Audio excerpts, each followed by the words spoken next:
In 1942, the U.S. Army rejected Audie Murphy not once but repeatedly. He was too young, too small, too light.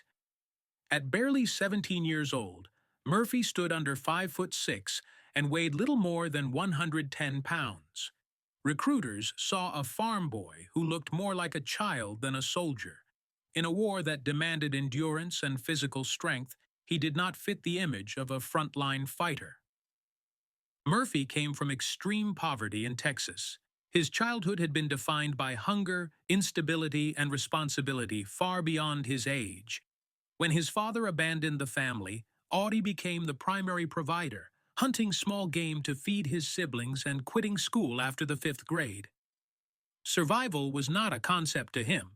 It was routine. That background shaped the way he approached danger later in the war. Fear was familiar. Hardship was normal. After falsifying his age with the help of his sister, Murphy finally enlisted. He completed basic training quietly, drawing little attention. Instructors did not see a future hero. They saw a disciplined but unremarkable private. No one predicted what would follow once he reached combat. Murphy was assigned to the 15th Infantry Regiment of the 3rd Infantry Division, a unit that would see some of the heaviest fighting in the European theater. His first major combat experience came during the Allied invasion of Sicily in 1943. The fighting was chaotic, brutal, and unforgiving. Murphy did not stand out through aggression or bravado. He stood out through calm. While others froze or panicked under fire, he reacted decisively. He moved when movement was dangerous. He fired when hesitation would have been fatal. Officers began to notice that Murphy seemed unnaturally composed in situations that broke more experienced soldiers. As the campaign moved from Sicily into mainland Italy, Murphy's reputation grew quietly. He volunteered for dangerous patrols. He advanced under fire when others held back. He learned to read terrain, anticipate enemy movement, and exploit moments of hesitation. These were not heroic gestures. They were calculated decisions made under pressure. Each engagement added to his experience. Each survival reinforced his confidence. By the time Allied forces landed in southern France in 1944, Murphy was no longer overlooked. He had already earned multiple decorations for bravery, yet he remained physically unimposing, often mistaken for a messenger or runner rather than a combat leader. German soldiers who encountered him did not see a threat at first. That mistake proved fatal. What set Murphy apart was not strength or size. It was a willingness to assume responsibility when leadership failed. When officers were killed or wounded, Murphy stepped forward without hesitation. He understood that in combat, indecision kills faster than bullets.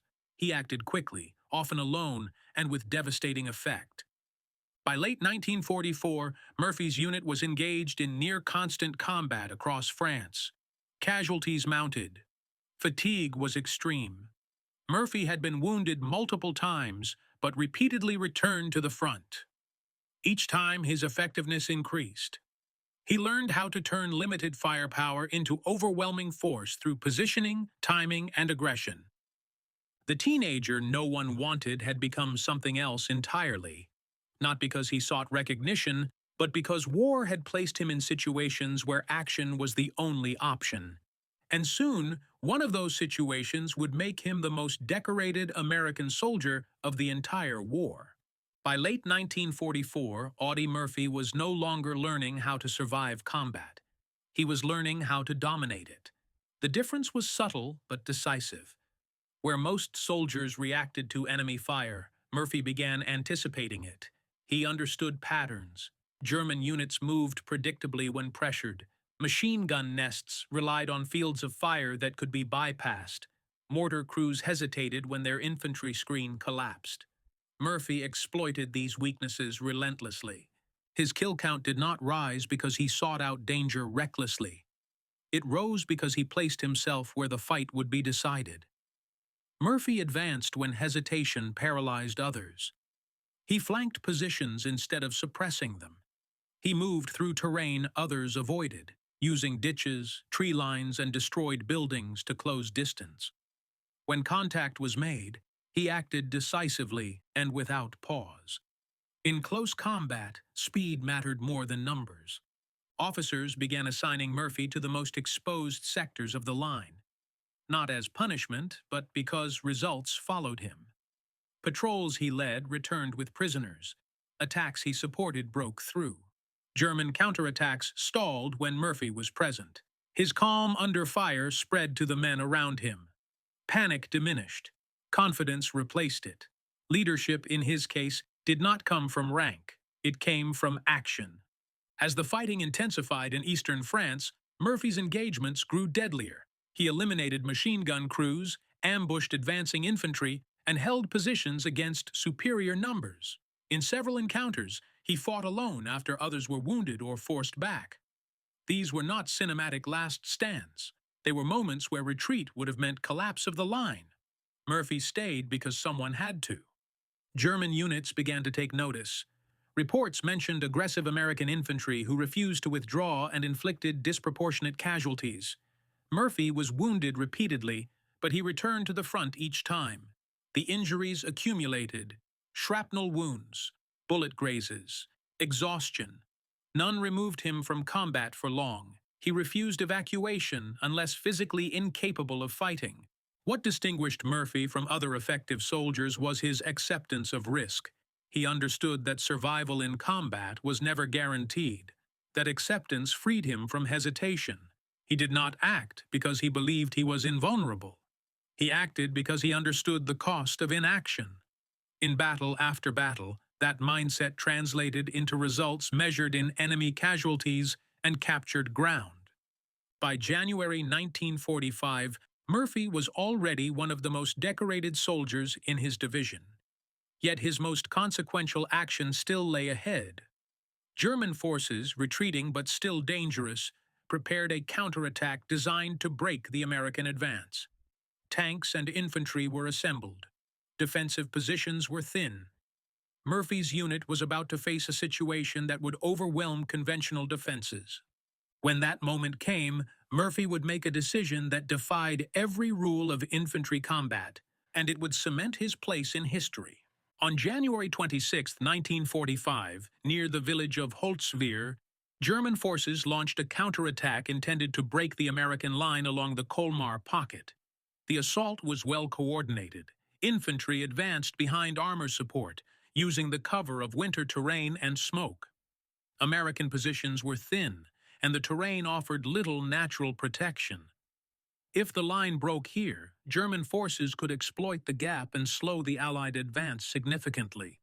Audie Murphy's unit was positioned forward when the attack began. German tanks opened fire, followed by waves of infantry moving aggressively toward American foxholes. Within minutes, Murphy's company was taking heavy losses. Orders were given to fall back to secondary positions. Murphy complied initially, helping direct his men to safety. Then he stopped. Ahead of him sat a burning M10 tank destroyer, abandoned and already hit by enemy fire. Ammunition inside could detonate at any moment. Standard procedure dictated avoiding such vehicles at all costs.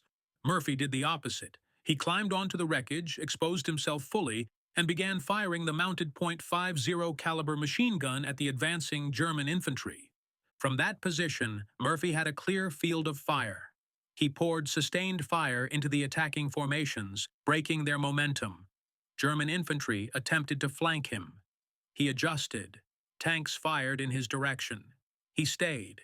At the same time, Murphy used a field telephone to call in artillery strikes on his own position, correcting fire as shells landed dangerously close. The risk was extreme. Any miscalculation would have killed him instantly. For over an hour, Murphy held the position alone. German infantry continued advancing, then hesitated, then pulled back. Casualties mounted. Tanks withdrew to safer positions. What the Germans faced did not look like a single soldier. From their perspective, they were under concentrated defensive fire supported by artillery. The attack stalled. Murphy was wounded during the engagement, but he continued firing until the machine gun jammed and ammunition ran low. Only then did he withdraw, rejoining his men and immediately organizing a counterattack. The German assault collapsed shortly afterward. What had been intended as a breakthrough became a failed offensive. Later assessments confirmed the scale of what had occurred. Murphy had killed or wounded dozens of enemy soldiers, disrupted an armored assault, and prevented the collapse of the American line. The action was not spontaneous heroism, it was a calculated decision under impossible conditions. Murphy understood that retreat meant defeat. Staying meant risk. He chose risk. That stand at Holtzwihr would earn Audie Murphy the Medal of Honor. Military historians would later describe it as one of the most thoroughly documented single-handed defensive actions of the war. For Murphy, it was simply the moment when everything he had learned about combat came together. The teenager, once deemed too small for service, had stopped an entire German attack by himself, and the war was not yet over. When the war in Europe ended, the full scope of Audie Murphy's combat record became clear. In less than 3 years of frontline service, he had been wounded 3 times and received every major U.S. combat decoration for valor, including the Medal of Honor, Distinguished Service Cross, 2 Silver Stars, and multiple Purple Hearts. Official records credited him with killing at least 50 enemy soldiers in direct combat and wounding many more, though the true number was likely higher. What set Murphy apart was not just the count, but the circumstances under which those kills occurred, often while outnumbered, frequently while exposed, and repeatedly when command had broken down. At just 20 years old, Murphy returned home as the most decorated American soldier of World War II. The public reception was immediate and intense. Newspapers celebrated him as a symbol of courage and resilience. Hollywood soon followed, casting him in war films that dramatized his experiences. Yet behind the image, Murphy struggled.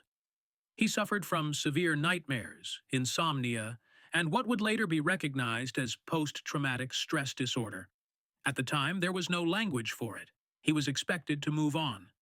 Murphy rarely spoke about his combat actions in personal terms. When he did, he emphasized fear rather than bravery. He described combat as a sequence of moments where action was forced by circumstance, not choice. He rejected the idea that he was fearless. His effectiveness, he explained, came from understanding that hesitation was more dangerous than exposure. That mindset, forged in poverty and refined in battle, had kept him alive when others froze. Historians continue to debate how to define deadliest in the context of infantry combat. Murphy was not a sniper, nor did he command large formations. His impact came from repeated decisive actions at critical moments. He killed when killing stopped advances. He held when holding prevented collapse. His actions altered outcomes disproportionate to his rank, age, and resources. Murphy died in 1971 at the age of 45. He was buried with full military honors at Arlington National Cemetery, his headstone deliberately modest, listing only his name, rank, and dates. No mention of his decorations. That choice reflected how he saw himself, not as a legend, but as a soldier who did what circumstances demanded. The story of Audie Murphy endures not because it fits a heroic template, but because it resists one. He was young, undersized, repeatedly wounded, and often terrified. Yet in the most demanding moments of the war, he acted with clarity and aggression that shaped battles and saved lives. His record is not a product of myth-making. It is preserved in citations, after-action reports, and eyewitness testimony. The teenager the Army almost rejected became the most lethal American soldier of the war, not by seeking glory, but by refusing to retreat when retreat meant failure. In a conflict defined by mass armies and industrial violence, his story remains a reminder that individual action under extreme pressure can still change the course of events. That is what makes his story worth telling.